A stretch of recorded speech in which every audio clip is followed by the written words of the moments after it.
Each night I drove the deserted highway that stretched from my workplace to my house. Tonight was no different. The pitch-black sky was filled with stars, and a cool breeze blew from the open window of my old beat-up Chevy. The soft hum of the car engine was my only company in this solitude. I approached the eerily desolate stretch known as Hangman's Bend. As per local lore, it was supposedly haunted by a man who had met an untimely end nearby. The stories never bothered me, until tonight. As I rounded the bend, my headlights picked out a figure standing in the middle of the road. I hit the brakes, the tires screeching against the asphalt. The car lurched to a stop, barely a few feet from the figure. It was a man, seemingly in his 50s, with weathered features and a hollow look in his eyes. I rolled down the window. "Are you all right? Need a lift?" He nodded, wordlessly sliding into the passenger seat. I shrugged off the uneasy feeling, attributing it to the hour and the empty road. We drove in silence for a while. Then, without warning, he turned to me. "Pull over at the old oak tree up ahead." I remembered the gnarled tree he referred to. It stood alone in a field, a stark silhouette against the night sky.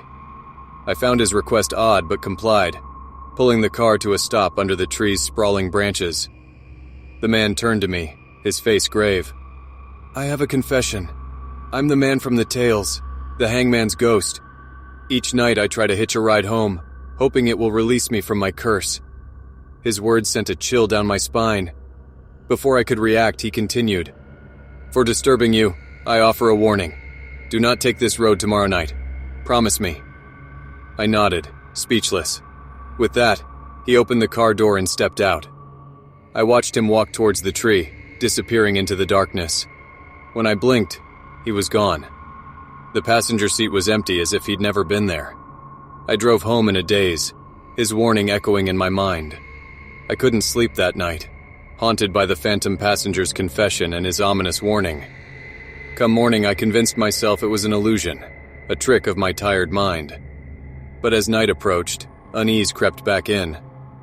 After a moment's hesitation, I decided to take another route home, a longer detour that avoided Hangman's Bend. Midway, news came on the radio about a massive pileup on the highway. The accident happened right on Hangman's Bend. The casualties were heavy. Had I not heeded the ghost's warning, I would have been among them. From then on, I never dismissed the tales that swirled around the quiet town and its eerie highway. I had experienced firsthand that even the most unbelievable stories could have a thread of chilling truth.